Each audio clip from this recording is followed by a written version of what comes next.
Imagine waking up to calm water, sipping coffee on your trawler as dolphins swim past your bow. A few days later, you're walking through a historic waterfront town that feels frozen in time. Cobblestone streets and centuries-old buildings standing exactly where they stood when sailing ships, not trawlers, filled the same harbor. That's the magic of the Great Loop. Every great looper has one stop they never stop talking about. Ask 10 people who've completed the journey what their favorite destination was, and you'll probably get 10 different answers. But a handful of places appear on almost every list. Places so unforgettable that many retirees say they alone were worth making the entire 6,000-mile journey. For anyone new to the concept, the Great Loop is a continuous waterway circling the eastern United States, roughly 6,000 miles, connecting the Atlantic coast, the Gulf of Mexico, the inland river systems, the Great Lakes, and the Erie Canal into one navigable journey. Thousands of retirees dream of completing it, and the 7 destinations we're covering today are the ones that experienced loopers consistently say belong on every boater's bucket list. Welcome back to Boat Hunter, where we explore the boats, destinations, and retirement adventures that help people enjoy life on the water. Let's start the countdown. Number 7. Mobile, Alabama. Mobile has a way of making first impressions that last. For many loopers, this is either the beginning of the entire journey or the place where the Gulf Coast leg finally winds down. And either way, the city tends to leave a strong impression. Southern hospitality here isn't a marketing phrase. It's something you notice within the first hour at the dock, when a stranger walking by stops to ask where you're headed and ends up giving you 3 restaurant recommendations and the name of a mechanic who fixed his own boat last spring. The marinas in Mobile are excellent, well protected from Gulf weather and conveniently positioned near the historic downtown. That downtown is worth the walk on its own. Mobile's history runs deep, founded by the French in the early 18th century, later passing through Spanish and British hands before becoming part of the United States. And that layered past shows up in the architecture, the old oak-lined streets, and the unmistakable feeling that you're somewhere with genuine roots rather than a town built yesterday for tourists.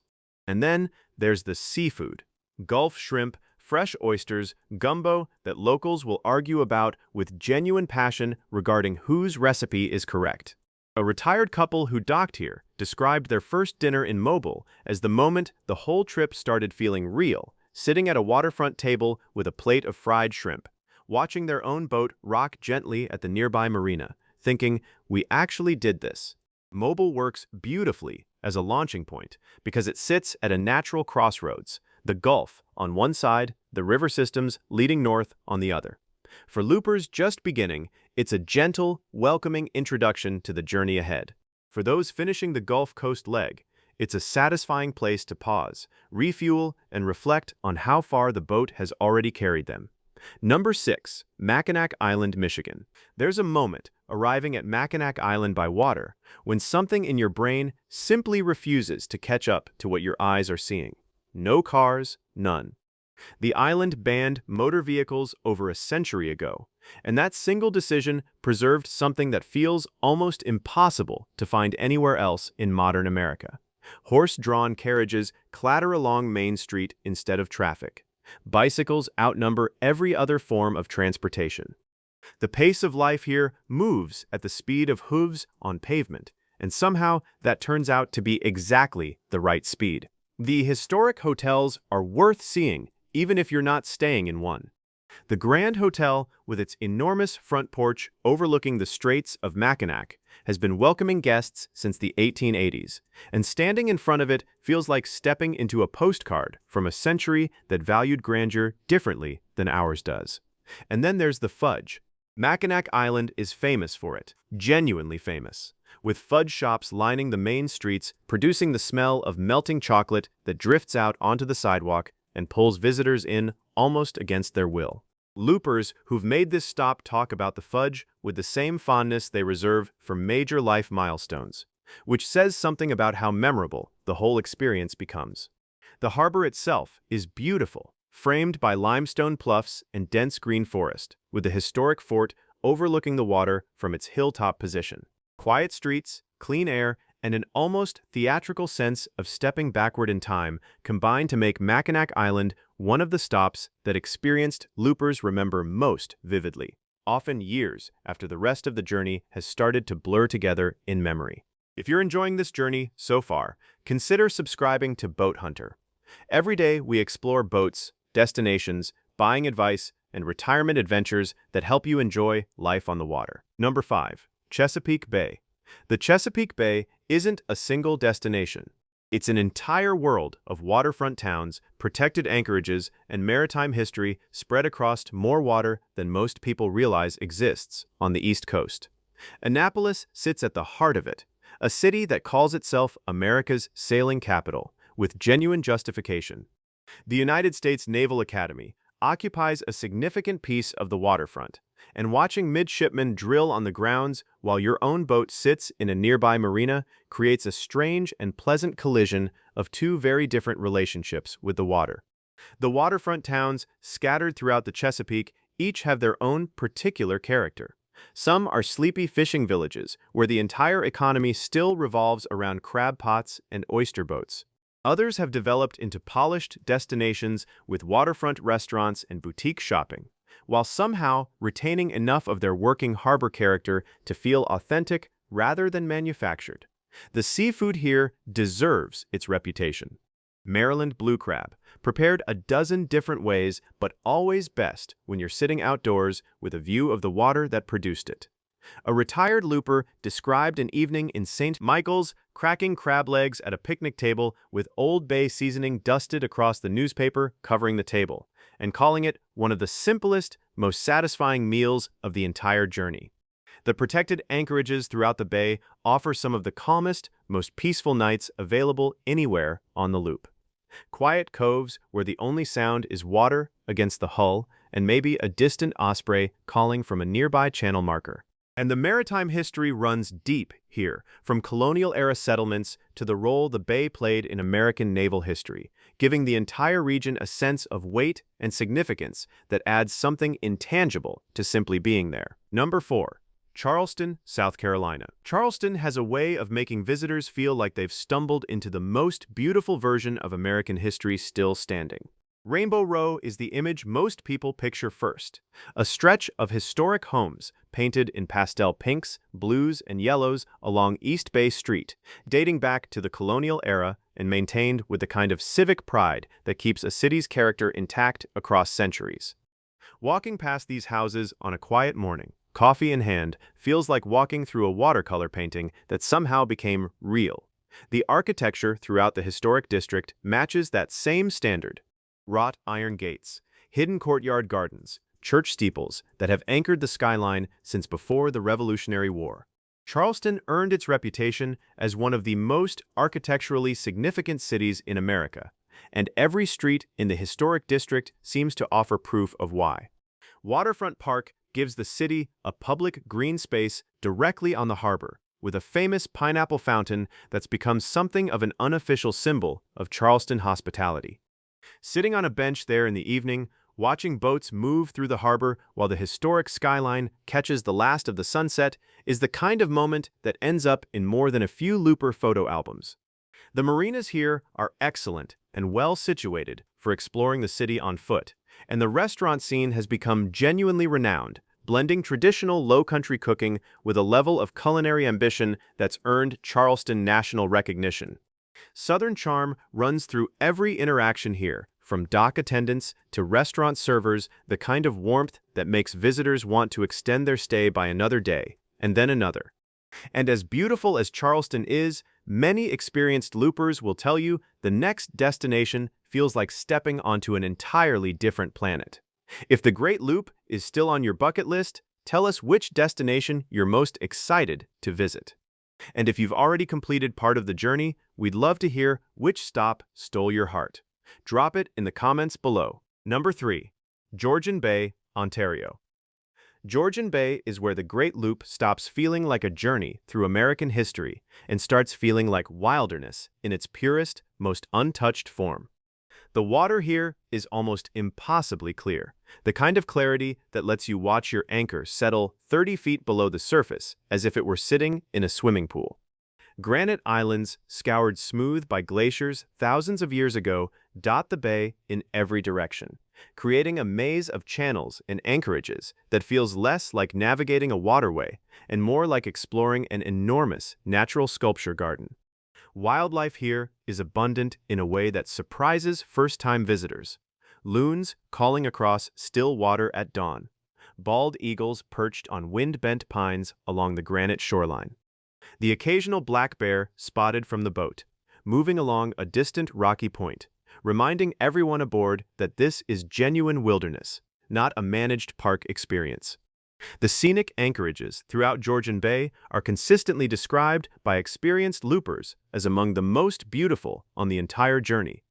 Tucked behind a granite island with windswept pines silhouetted against an orange sunset, the water so still it perfectly mirrors the sky. Many loopers say this is where they took their favorite photograph of the entire trip, the one that ends up framed on a wall back home. The remote beauty here requires a different kind of preparation than the more developed stretches of the loop. Services are more scattered, and planning matters more. It's the kind of place that reminds you just how small you are, and somehow that's part of its magic. But the reward for that extra preparation is access to a stretch of water that many veteran cruisers call the single most beautiful section of the entire Great Loop.